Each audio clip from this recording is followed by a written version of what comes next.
Good morning.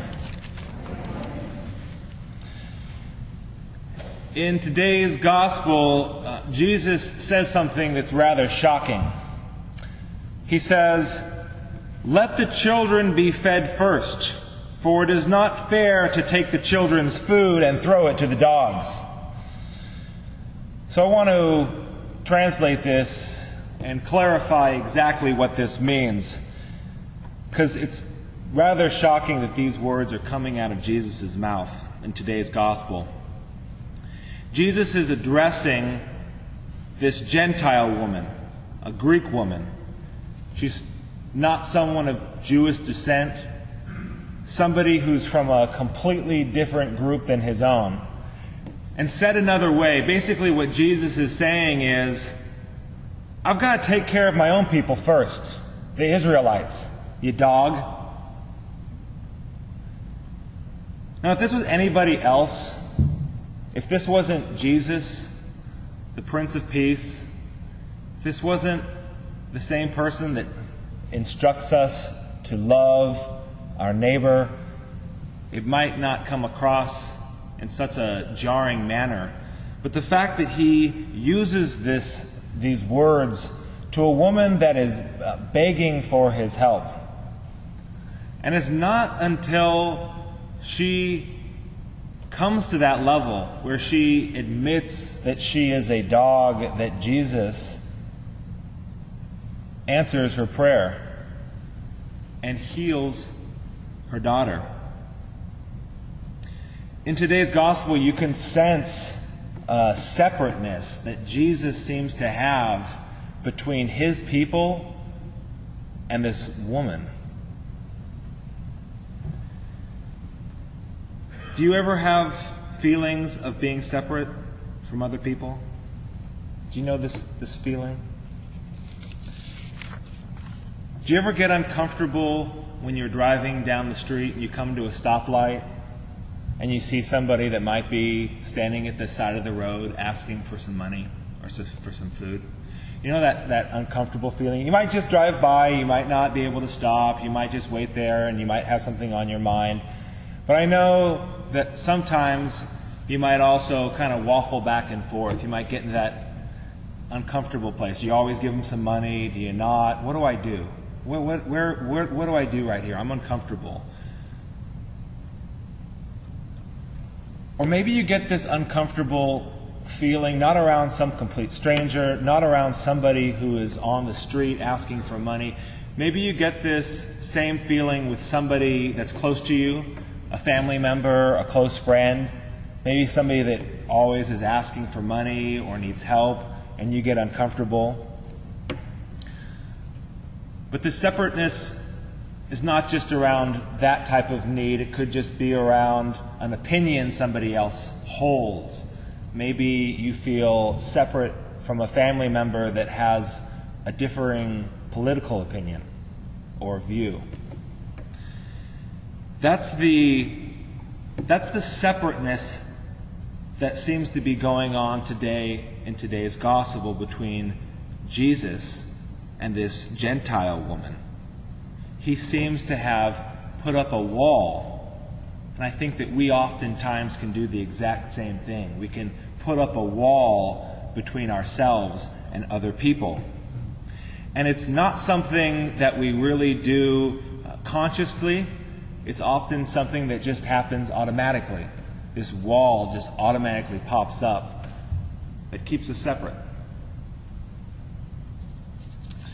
A few years ago, before I was in seminary and I was preparing to actually go to seminary, one of my friends took me to a Catholic nun who was well known and is well known for praying for priests. And he said, I really want to take you to this woman. She's wonderful. And so I agreed, and I went with my wife, and I met with this woman. And she was wonderful, but she was a little confused. She thought that I was planning on becoming a Catholic priest, and I could tell in looking at my wife, she wasn't sure if it was my sister or my cousin. And so we had this really odd and uncomfortable conversation for a while as she tried to piece through exactly what was going on.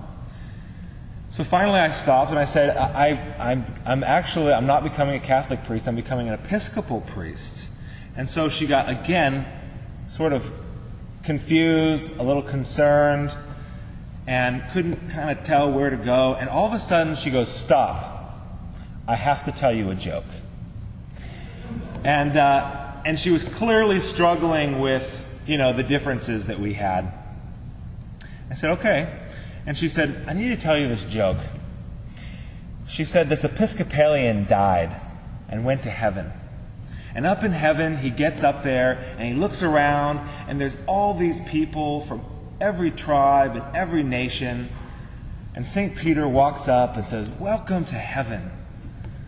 And he says, I need to ask you to do one thing, though.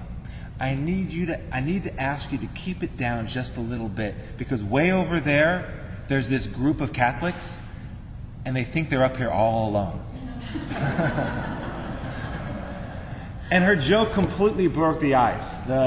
It totally shifted the mood and completely communicated her understanding and our deep connectedness. And we had a wonderful conversation, and I had a wonderful opportunity to pray with her after that. In today's text, it's really hard to tell exactly what was going on, what the context of this conversation was. It's really hard to know exactly what the word dog meant, if it was completely inappropriate or if it was an appropriate term. We can't tell. But Jesus models something very important here.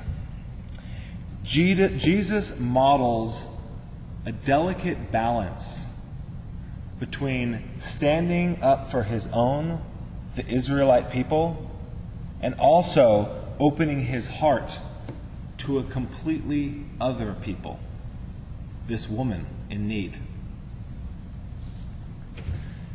Jesus shows us God's mercy in this moment. Jesus shows us God's love and inclusivity to everyone. So the question that we can have for ourselves this week, we might ask ourselves, is, who are the dogs in our life? Who are the people that we separate ourselves from, that we put up those walls with? Could be someone we don't know. It could be a stranger, as I spoke about. It could be a close family member. But who is it that we do that with? And how might we forget about our differences?